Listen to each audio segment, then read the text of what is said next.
For a long ass time, the perception that people have had around trading card games and new ones that come up, in my mind, is that any new trading card game, if it actually wants to succeed, needs to have a really amazing gameplay that you haven't seen before, and it just has to be a very well developed game.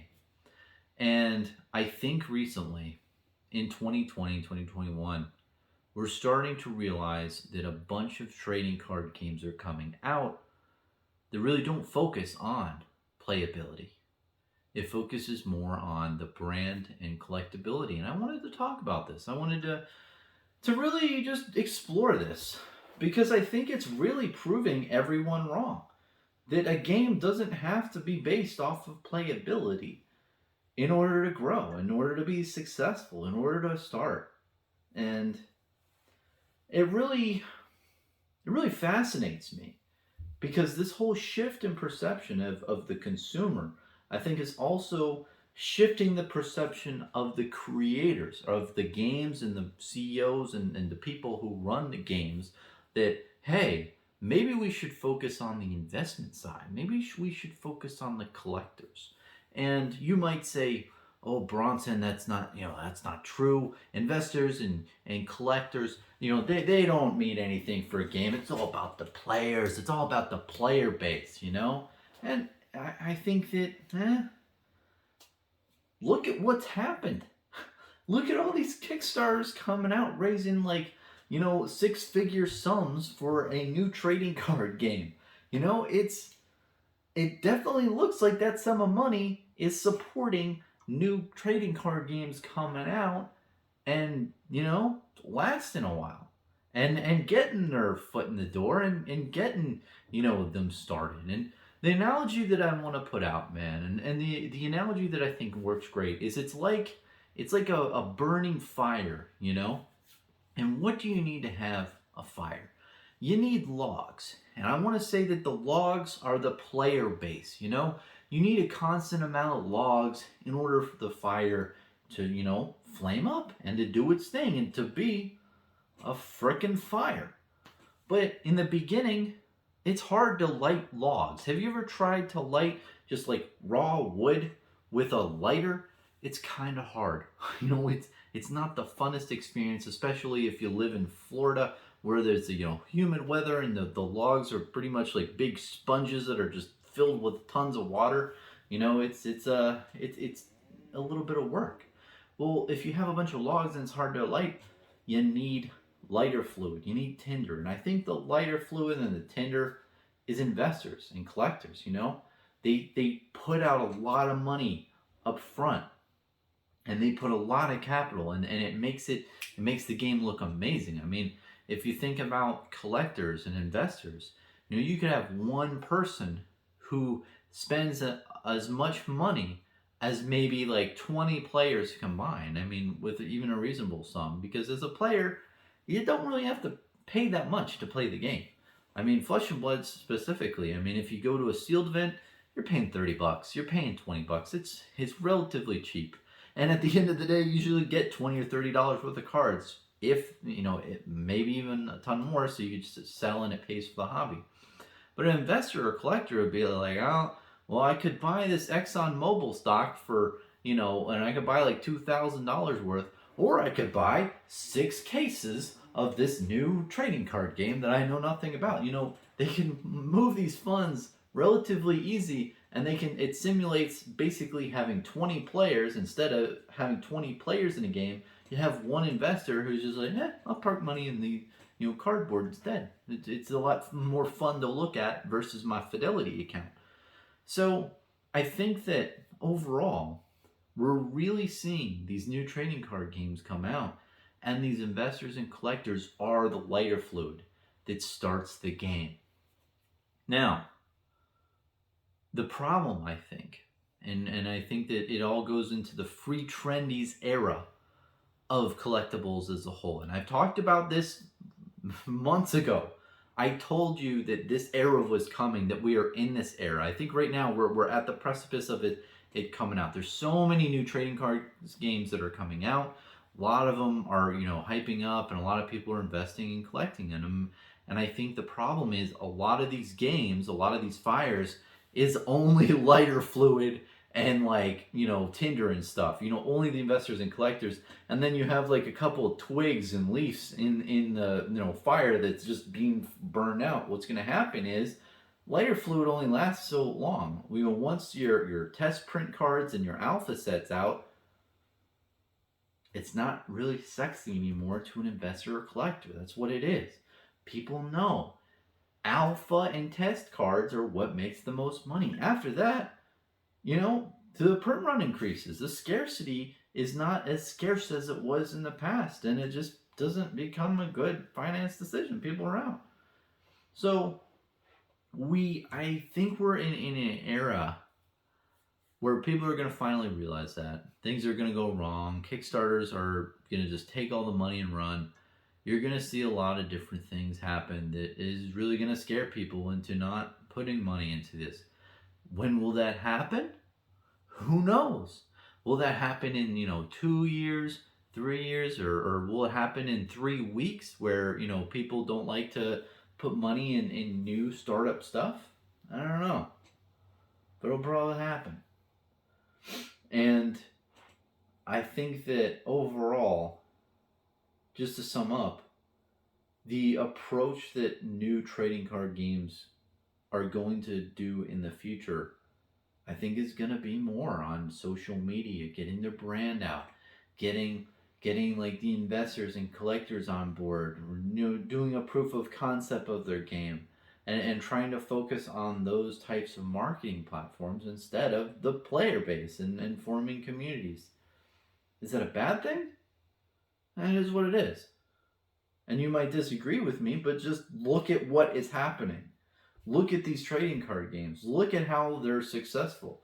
It's not because, you have just like massive amounts of people exodus, from, normal like games, like video games and online games. Like, you don't have this huge exodus of Fortnite players. Like, oh, I don't like online games anymore. I'm going to play, Flesh and Blood. I'm going to play this MetaZoo or any other game. You don't see that. And you don't see these like record turnouts of local game stores of hundreds of people lined out the door trying to get in to play the game, or tons of players playing the game. You see a lot of people investing and collecting, and that's how it gets started. Now, with Flesh and Blood, yeah, did the investor and collector realm, in my mind, get a lot of people interested in it, get a lot more people like eyeballs on it, and get a lot more players out there who are in other TCGs, like actual players say, hey, it looks like this game's getting a lot of traction, let me check it out. I think that's what happened.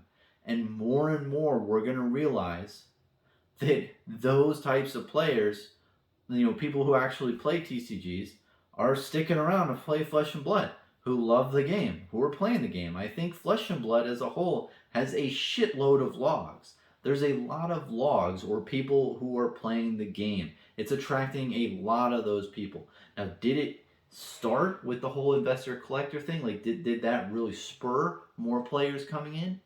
I think so. But it's really going to be interesting in the future how this whole era is going to change the mindset of the people who are creating the games. I'm focusing on that now, because in the past, like I said in the beginning, and it's a pretty easy statement. I think that people thought you had to create a game, and the gameplay and the whole game itself was the thing that drove up the game, and that's what made it successful. I don't think that's true. I mean, look at a bunch of really great games out there. You have like Netrunner. Have you ever seen that game? Have you seen like people play it? Of course, Flesh and Blood's better in my mind, in my opinion.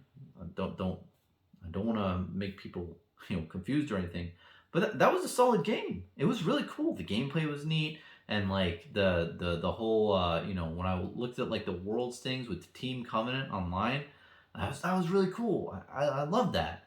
And a side note, I'm gonna ramble. That game got discontinued, which sucks because I don't know what happened. Some bullshit, but that was a great game, and that didn't survive. So it's not great games that don't survive. Star Wars Destiny. You can love or hate Star Wars all you want. I talked to so many different people who played Star Wars Destiny, and I was like, "Oh, so you like Star Wars, right?" And they're like, "Nah, I don't really like Star Wars." I like Star Wars Destiny, the game. The game was a lot of fun. The game was very well designed, and especially the beginning sets. But it just fizzled out, and that one, I think the IP something happened too, and that died. So it's not like there are good games that have occurred between the year 2000 and 2021. I'm not, and that's my point. Good games that should have survived, that were just good and fun to play, didn't survive. And the answer I think that we're coming in a new conclusion, a new perspective is you need more than just a great game. You need really good investors and collectors coming on board and more marketing, like this online stuff, and you need all these other different things to build a brand or do other things than just having a great game. And ultimately too, you need to be very lean in a corporate environment. I mean, having the people who run the game is paramount. I mean, that's probably the most important thing, followed by like a really good executed plan of how you're going to get your game out. If you look at all this list of, okay, if you ask someone, hey, what makes a TCG succeed? What makes it last? I think gameplay is, not the first. I think it might be the fifth reason or the fourth reason. It's further down from what we might expect, and that's the whole point of this video, to explain that, and explain when people are creating games right now. I think playability has gone down the wayside. And is that a bad thing? I don't know. It is what it is. All I can say is more people are playing TCGs now. More people are getting into new TCGs. More TCGs are coming out. I think that's a good thing overall. Are there a lot of things that might happen? Yeah. But overall, more TCGs? Great. That's awesome. But we need to understand as consumers that we're being marketed in a different way. These things are done in different ways than they were before, and there's no real good analysis of gameplay. And I find that kind of odd. What this is another ramble. Why the fuck is there not like an IGN board of games? Or is it, if that exists, please someone tell me. Like essentially it'd be like bronsonsblud.com, or like I don't know, let's say like BLC or whatever, right? And this company or this website, right, only rates trading card games, and then they have really established reviewers, and they say, "Hey, Flesh and Blood, I rated a 9.9 out of 10 because of these reasons," or like, "Oh, Netrunner, I rate this a 7.5." Do they have rating boards out there? Because I think that would be cool, because then you'd have like a credibility body of people who actually play games in order to like see if they're good or not. Maybe that's what Team Covenant is. do they do ratings? Please, I hope they do. And I saw those guys in person. I really wish I had the balls to go up to them and like introduce myself and say, "Hey, I'm Bronson. I'm just a mid-tier YouTube content creator.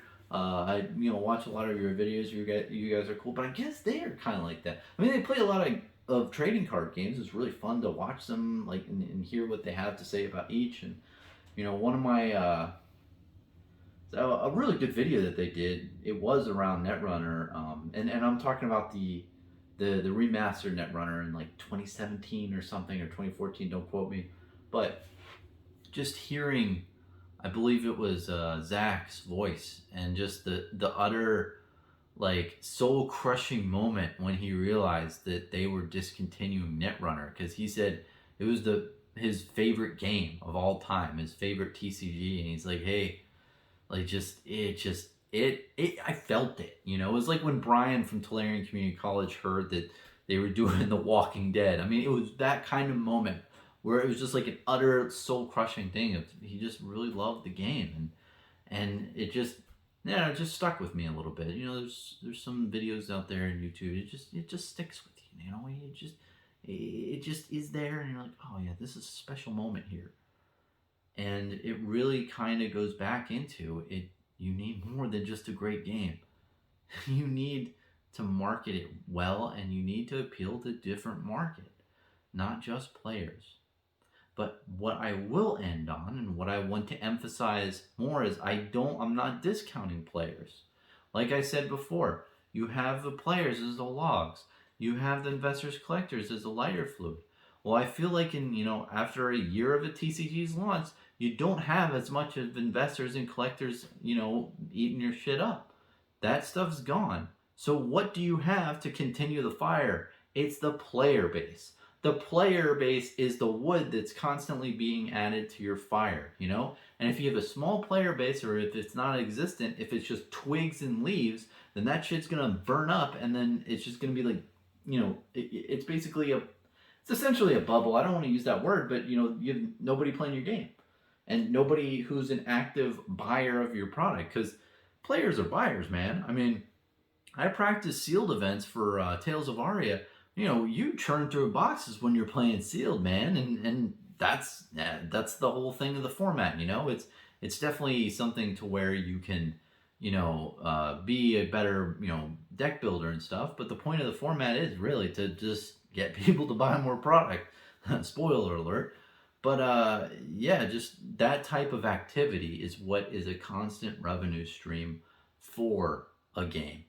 It's like kind of like a dividend stock. It's like you're getting subtle residuals every time, versus like the lighter fluid with investors and collectors, where you're just getting like lump sums, all at once. And without a constant player base over, a year or two, three, it's really going to hurt these games. The only other thing that can really make it so you can circumvent that is alternative revenue streams. And then you have to wonder, are you really making a TCG? Or are you making a brand?